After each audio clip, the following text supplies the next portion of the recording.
اولاد نہ مل رہی تھی نا، بے اولاد تھا باپ، گیا درباروں پر اس نے منتیں مانی، بابا جی اللہ تعالیٰ مجھے اولاد دے، دعا کرتا رہا ساری زندگی اللہ مجھے اولاد دے، کافی زندگی ہو گئی ہے، عمر گزر گئی ہے، اللہ نے اولاد نہیں دی۔ خیر کسی بزرگ نے اس کے حق میں دعا کی تو اللہ تعالیٰ نے دعا قبول کی، اس کو ایک بچہ اللہ اکبر عطا کیا، ایک بیٹا عطا کیا میرے اللہ نے۔ بیٹا آج چھوٹا کل بڑا، سکول میں جانے لگ گیا، کالج میں جانے لگ گیا، یونیورسٹی میں جانے لگ گیا، کافی تعلیم حاصل کر لی۔ اللہ کا کرنا ایسا ہوا کہ بیٹا بیمار ہو گیا، اتنا بیمار ہوا کہ ڈاکٹروں نے بھی جواب دے دیا کہ اب یہ نہیں بچتا، اس کی زندگی کی جو ایک دو سانسیں ہیں آخری رہ گئی ہیں، یہ نہیں بچتا، اس نے اپنی عمر میں جو کچھ کھانا تھا کھا لیا ہے، جو کچھ پینا تھا پی لیا ہے، اب یہ نہیں بچتا۔ باپ اپنے نوجوان پڑھے لکھے بیٹے کو گھر میں لے آیا، مایوس ہو کر بیٹا چارپائی پہ لیٹ گیا کہ اب میں نہیں بچتا۔ اللہ اکبر، موت کا انتظار کر رہا ہے، موت کا انتظار کر رہا ہے کہ ابھی آیا موت کا فرشتہ، ابھی آیا موت کا فرشتہ ہے، آخری وقت تھا، موت کے قریب تھا۔ بیٹا رو کر کہنے لگا ابو جی ذرا میری ڈگریاں تو میرے پاس لے کے آئیں۔ باپ بھاگ کر گیا، جتنی بھی ڈگریاں تھی ساری کی ساری لے کے آیا، اس نے بیٹے کے ہاتھوں میں ڈگریاں پکڑا دی تو بیٹا حسرت بھری نگاہوں سے کبھی ڈگریوں کو دیکھتا ہے، کبھی باپ کے چہرے کو دیکھتا ہے، کبھی ڈگریوں کو دیکھتا ہے، کبھی باپ کے چہرے کو دیکھتا ہے۔ باپ بول ہی پڑا بیٹے کبھی ڈگریوں کو دیکھتا ہے، کبھی میرے چہرے کو دیکھتا ہے، بتا تو صحیح وجہ کیا ہے؟ بیٹا رو کر کہنے لگا ابو جی تو نے مجھے سکول تو پڑھایا، تو نے مجھے کالج تو پڑھایا، تو نے مجھے یونیورسٹیوں میں انگلش تو پڑھائی، کاش کہ تو مجھے قرآن بھی پڑھا دیتا، آج میری دنیا بھی سنور جاتی، میری آخرت بھی سنور جاتی۔ آج آخری وقت تھا، قبر میں قرآن ہی کام آتا۔ بھائیو قبر میں قرآن ہی کام آئے گا، اپنے بچوں کو قرآن مجید کی تعلیم دیں۔ میرے کریم رحیم رحمت للعالمین سونے نبی فرماتے ہیں راتوں کی تنہائیوں میں اٹھ اٹھ کے قرآن پڑھا کرو، ہائے قرآن پڑھتے وقت رویا کرو، اپنی آنکھوں سے آنسو بہایا کرو، رویا کرو، رونا نہ بھی آئے تو رونے کی کوشش کیا کرو۔ حضرت داتا علی حجویری سے پوچھا گیا حضرت اگر رونے کی کوشش کریں پھر بھی رونا نہ آئے تو کیا کریں؟ آپ نے فرمایا پھر اپنے مقدر پہ رویا کرو۔ سیدنا عیسیٰ علیہ الصلوۃ والسلام کہیں جا رہے تھے تو آپ کا گزر ایک قبرستان سے ہوا، آپ نے دیکھا کہ ایک قبر والے کو عذاب دیا جا رہا ہے، فرشتے اس کو عذاب دے رہے ہیں، بیچارہ تڑپ رہا ہے، عذاب میں مبتلا ہے، اس کی قبر میں آگ بھڑکائی جا رہی ہے۔ اللہ کے نبی یہ دیکھتے ہوئے آگے چلے گئے، کام کر کے جب واپس پلٹے اسی قبرستان سے آپ کا پھر گزر ہوا تو آپ نے دیکھا، دیکھ کر حیران رہ گئے کہ جس قبر میں آگ بھڑکائی جا رہی تھی اب اس قبر میں گلاب کے پھول اگے ہوئے ہیں، اس قبر میں نور ہی نور ہے۔ اللہ اکبر، پھول اگے ہوئے ہیں جن کی خوشبو سے قبر میں عطر پھیلا ہوا ہے، اجالا ہی اجالا ہے، روشنی ہی روشنی ہے۔ اللہ کے نبی حضرت سیدنا عیسیٰ علیہ الصلوۃ والسلام دیکھ کر حیران رہ گئے، آپ نے دونوں ہاتھ اٹھائے، عرض کی یا باری تعالیٰ ابھی گیا ہوں یہاں سے گزرا ہوں، میں نے دیکھا ہے قبر والے کو عذاب دیا جا رہا ہے، قبر والا عذاب میں تڑپ رہا تھا، تھوڑی دیر کے بعد جب میں واپس پلٹا تو کیا دیکھا کہ وہی قبر والا جنت میں ٹہل رہا ہے۔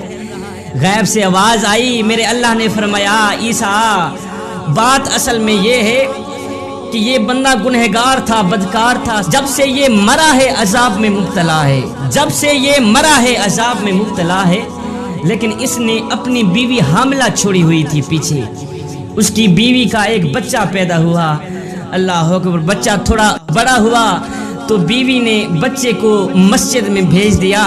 آج حافظ صاحب نے بچے کو بسم اللہ الرحمن الرحیم پڑھائی ہے۔ اے عیسیٰ ہمیں حیا آتی ہے کہ جس کا بچہ ہمارا نام لے صبح شام ہم اس کو عذاب میں مبتلا کریں؟ اے عیسیٰ ہمیں حیا آتی ہے کہ جس باپ کا بچہ صبح سے لے کر شام تک ہمارا نام لے اور ہم انہیں عذاب میں ڈالیں؟ یہ ہماری رحمت گوارا ہی نہیں کرتی، یہ ہماری رحمت گوارا ہی نہیں کرتی۔ بچے نے صرف بسم اللہ الرحمن الرحیم پڑھا تھا، ہے بسم اللہ کے صدقے باپ کی بخشش ہو گئی، باپ کی مغفرت ہو گئی۔ اپنے بچوں کو قرآن مجید کی تعلیم دیں، اپنے بچوں کو قرآن مجید پڑھائیں،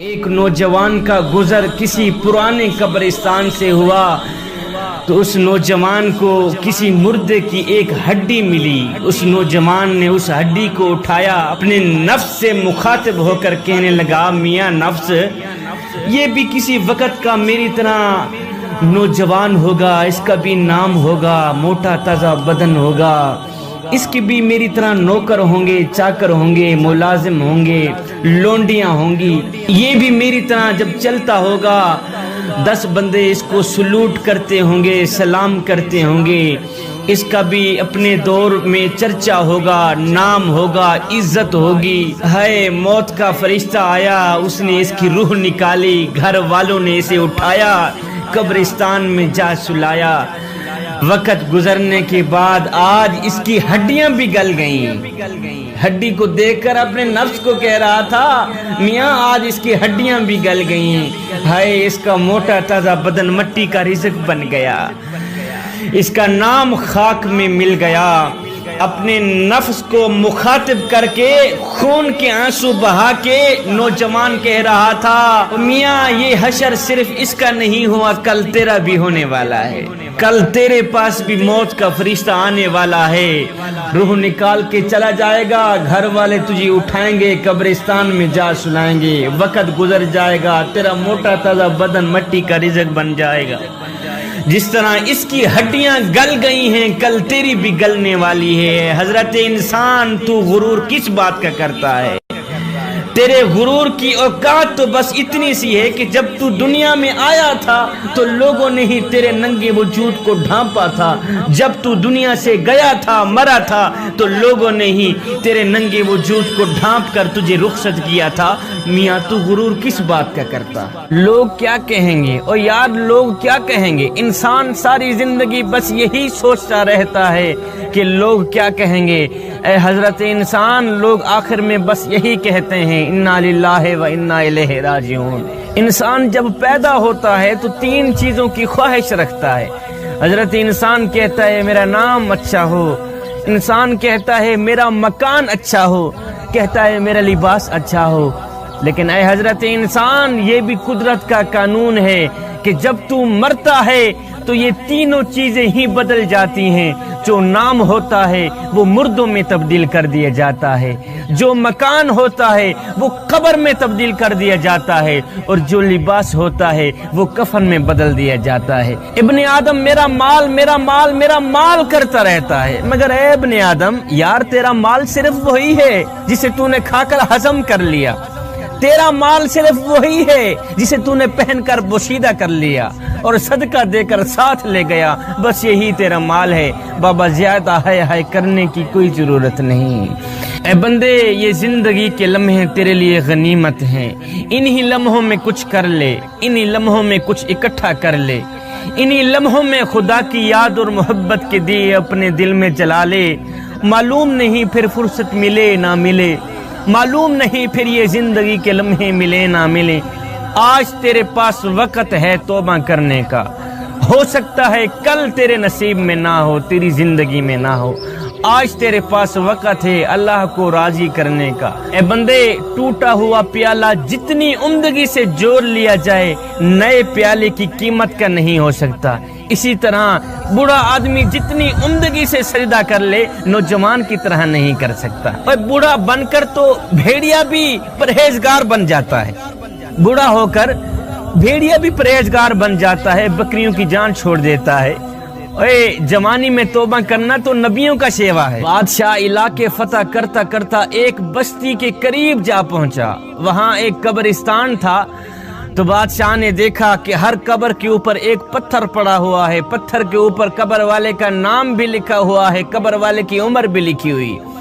بادشاہ پڑھ کر حیران رہ گیا کہ کسی کی عمر 2 سال لکھی ہوئی ہے، کسی کی عمر 3 سال لکھی ہوئی ہے، 4 سال 8 سال 10 سال سے اوپر کسی کی عمر نہیں لکھی ہوئی، 10 سال سے اوپر کسی کی زندگی نہیں لکھی ہوئی۔ اللہ اکبر۔ بادشاہ ساتھ میں بستی تھی، بستی کے اندر گیا۔ بادشاہ نے پوچھا میاں یہ جو قبرستان ہے یہ بچوں کا قبرستان ہے؟ انہوں نے کہا نہیں بادشاہ، ہم تو بڑے بھی یہاں دفن کرتے ہیں۔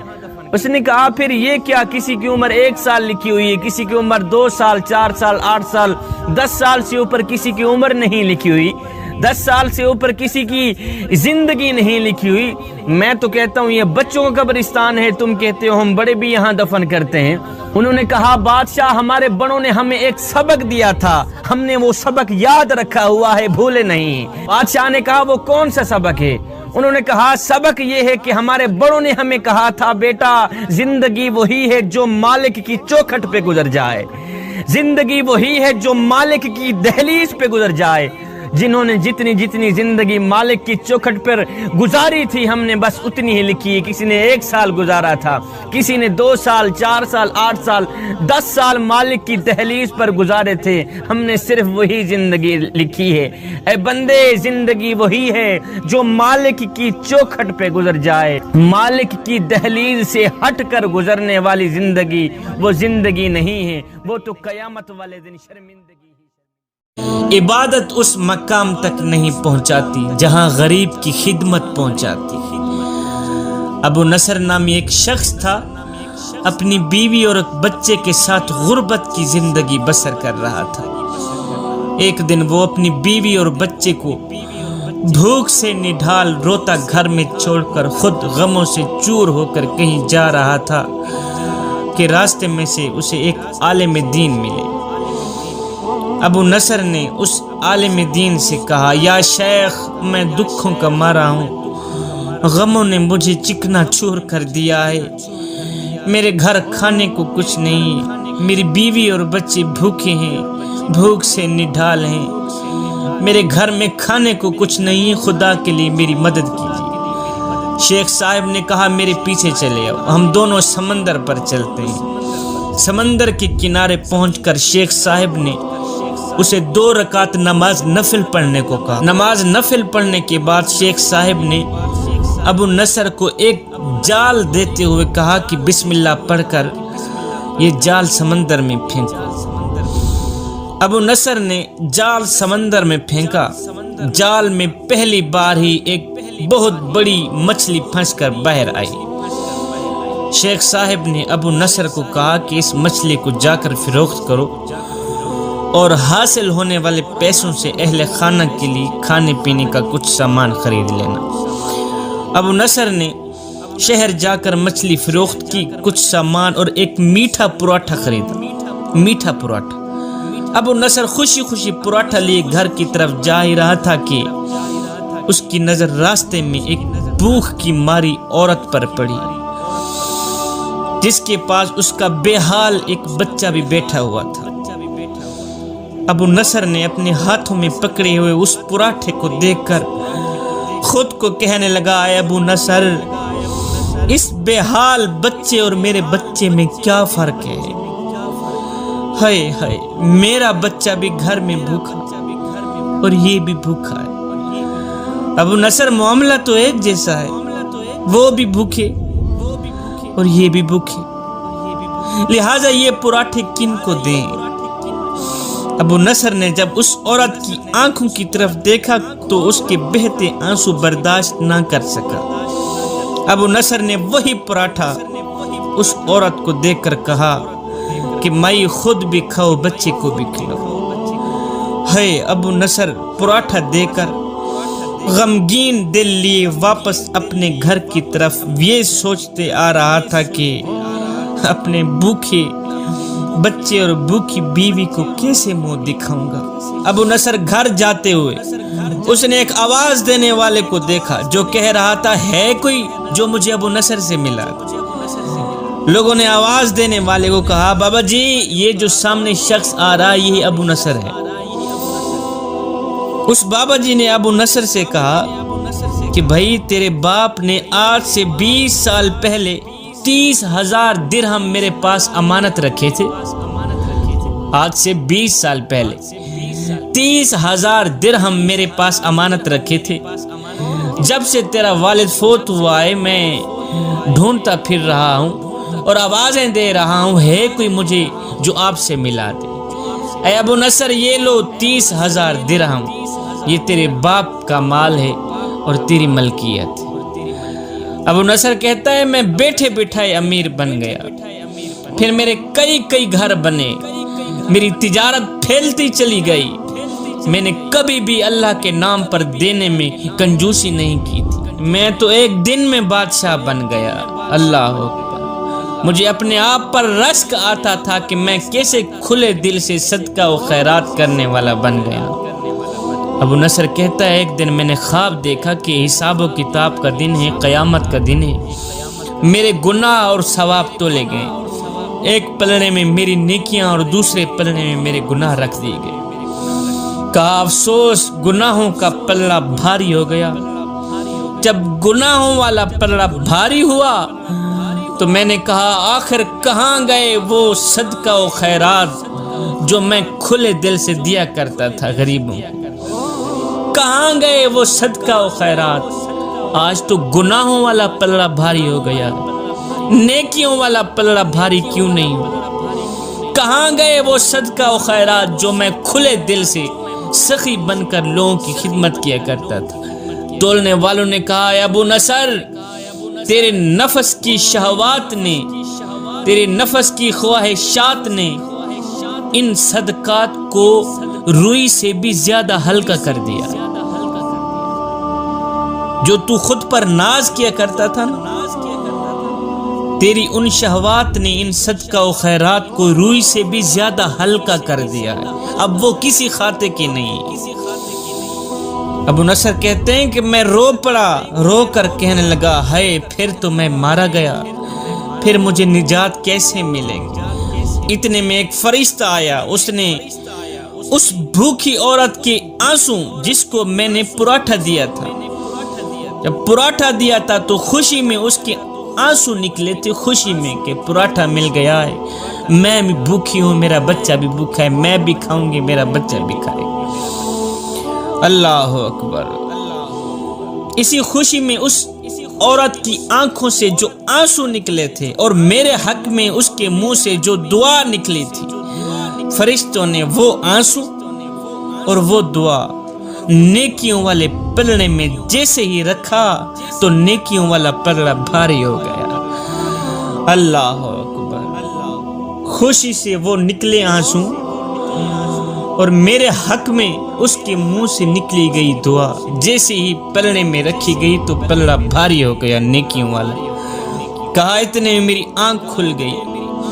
جب آنکھ کھلی تو خود کو میں نے کہا اے ابو نصر، جہاں تجھے بڑے بڑے صدقے نہ بچا سکے وہاں تجھے وہ ایک روٹی بچا گئی جو تو نے غریب عورت کو دی تھی۔ ایک روٹی بچا گئی، ایک پراٹھا بچا گیا جو تو نے غریب عورت کی مدد کی تھی، خدمت کی تھی۔ صاحب، عبادت اس مقام تک نہیں پہنچاتی جہاں غریب کی خدمت پہنچاتی ہے، صدقہ و خیرات اس مقام تک نہیں پہنچاتا جہاں غریب کے منہ سے نکلی دعا پہنچاتی۔ دنیا میں اتنا کوئی کسی کے لیے نہیں رویا جتنا میرا نبی اپنی امت کے لیے رویا ہے۔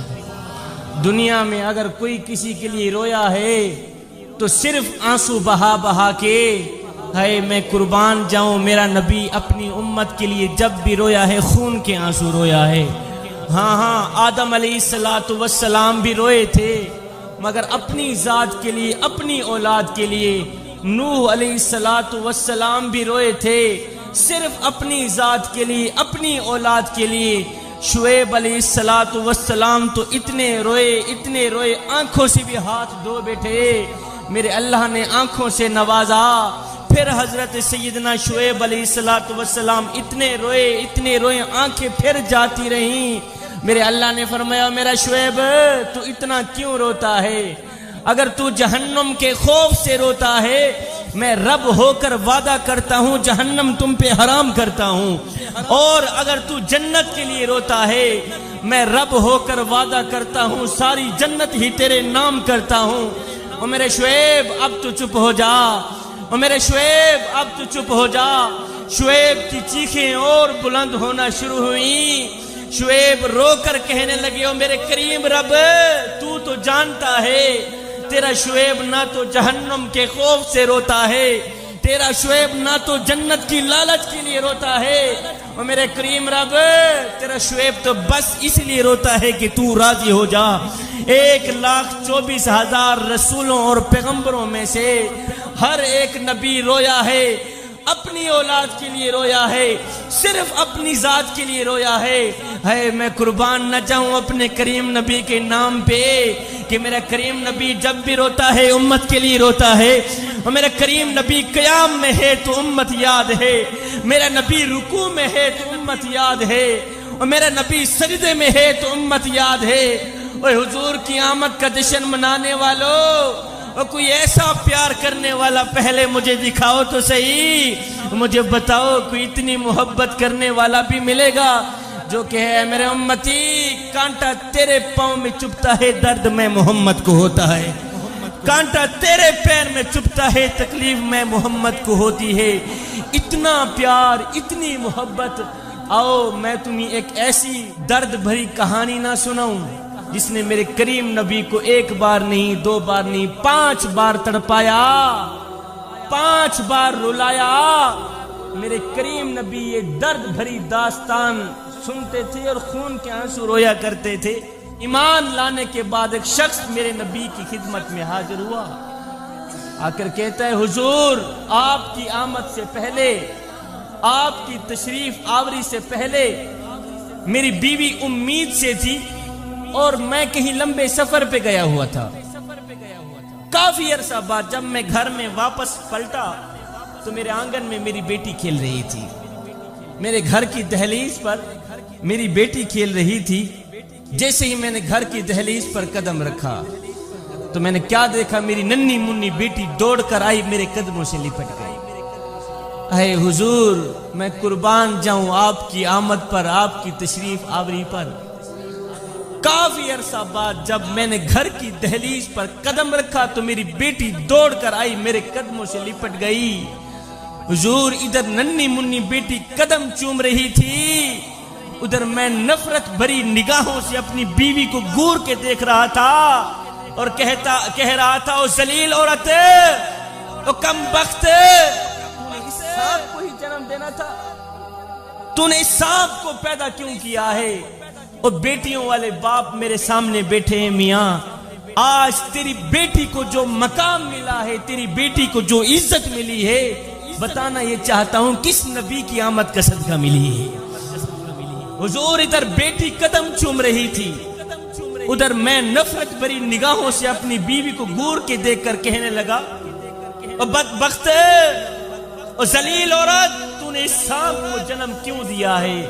میں اپنی بیوی کو گالیاں دینے لگا، تو نے اس سانپ کو جنم کیوں دیا ہے؟ معاشرے میں تو نے میری ناک کٹا کے رکھ دی ہے۔ اے حضور میں موقع کی تاک میں رہا کہ مجھے ایسا موقع مل جائے اس سانپ کو اٹھاؤں جا کے زندہ ہی دفن کر دوں۔ حضور میں موقع کی تاک میں رہا۔ حضور جب میں چارپائی پہ بیٹھتا تھا تو میری ننھی منی بیٹی دوڑ کر جاتی تھی، پانی لے کے آتی تھی، کبھی میرا ہاتھ دھلا رہی، حضور کبھی میرے ہاتھ چوم رہی، کبھی میری پیشانی چوم رہی، کبھی میرا چہرہ چوم رہی۔ حضور اس کے دل میں میری بیوی نے ایسی محبت ڈال دی تھی کہ وہ مجھ سے ٹوٹ کے محبت کرنے لگی، وہ پھوٹ کے پیار کرنے لگی۔ حضور میں موقع کی تاک میں رہا، مجھے کوئی ایسا موقع مل جائے میں اس سانپ کو اٹھاؤں جا کے زندہ ہی دفن کر دوں۔ اے حضور ایک دن میں نے موقع پایا، میری بیوی کہیں گئی ہوئی تھی تو میں نے موقع پایا، اپنی ننھی منی بیٹی کو اٹھایا، اپنے کندھے پہ بٹھایا، صحرا کی طرف چل دیا۔ حضور میں ایک ایسی جگہ پر جا پہنچا جہاں مجھے کوئی دیکھنے والا نہیں تھا۔ حضور کڑکتی دھوپ تھی، تتی ریت تھی۔ حضور میں نے وہاں جا کر اپنی ننھی منی بیٹی کو تتی ریت پہ بٹھایا اور خود ایک گڑھا کھودنے لگ گیا۔ حضور میں گڑھا کھود رہا تھا، تپتی ریت تھی، کڑکتی دھوپ تھی، میرے چہرے سے پسینہ نمودار ہوتا گیا۔ حضور میں گڑھا کھود رہا تھا، پسینہ نمودار ہوتا گیا۔ میری ننھی منی بیٹی اپنے ننھے ننھے ہاتھوں سے اور اپنا دوپٹہ اٹھاتی، کبھی میرا چہرہ صاف کرتی، کبھی میرا ہاتھ پوچھتی، کہتی ابو جی بس کرو تھک جاؤ گے، بس کرو تھک جاؤ گے۔ حضور مجھے پھر بھی رحم نہ آیا، میرا دل پھر بھی نرم نہ ہوا۔ حضور جب میں گڑھا کھود کے باہر نکلا تو میری بیٹی نے سکھ کا سانس لیا کہ چلو شکر ہے میرے باپ کی مشقت ختم ہو گئی. ہائے حضور میری بیٹی نہیں جانتی تھی کہ اگلی مشقت کس کی شروع ہونے والی ہے. حضور جب میں گڑھا کھود کے باہر نکلا حضور میں نے اپنے دونوں ہاتھوں سے اپنی ننھی منی بیٹی کو ایسے دھکا دیا, وہ گڑھے کے اندر جا گری.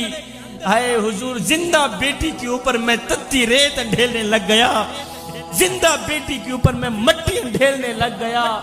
حضور میری ننھی منی بیٹی اپنے ننھے ننھے ہاتھ جوڑتی رہی, میرے آگے گزارشیں کرتی رہی, اپنے توتلے لہجے میں میرے آگے فریادیں کرتی رہی, چیخ و پکار کرتی رہی. حضور مجھے پھر بھی رحم نہ آیا, میرا دل ذرا بھی نرم نہ ہوا. حضور میں نے اپنی بیٹی کو زندہ ہی دفن کر دیا. حضور اس کی چیخ و پکار, اللہ اکبر, اس کا توتلا لہجہ, اس کے ننھے ہاتھ ریت تلے دب کے رہ گئے.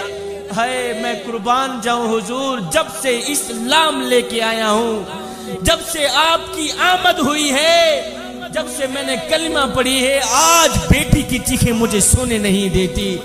حضور کی آمد کا جشن منانے والوں, ذکر مصطفیٰ کی محفل سجانے والوں, میلاد مصطفیٰ صلی اللہ علیہ وسلم کی بزم سجانے والوں, اور سید کو اتنا تو بتا دو کس نبی کی آمد ہوئی. آج ایسے ظالم باپ کے دل میں اللہ نے بیٹی کے لیے پیار رکھ دیا ہے. مجھے اتنا تو بتا دو کس نبی کی تشریف آوری ہوئی. آج ایسے ظالم باپ کے دل میں اللہ نے بیٹی کے لیے پیار رکھ دیا ہے. میاں وہ کوئی اور نبی نہیں تھا, وہ تیرا ہی نبی تھا. وہ کوئی اور نبی نہیں تھا, وہ میرا ہی نبی تھا. عرب کے ریگزاروں میں دبی ہوئی معصوم بچیوں کے سسکتے آنسو, ان کی روتی آنکھیں, مجھے بتاؤ تو صحیح کس کو بلا رہی تھی؟ اور یتیم بچے رو رو کے کس کو ڈھونڈ رہے تھے؟ میرے نبی کو ڈھونڈ رہے تھے.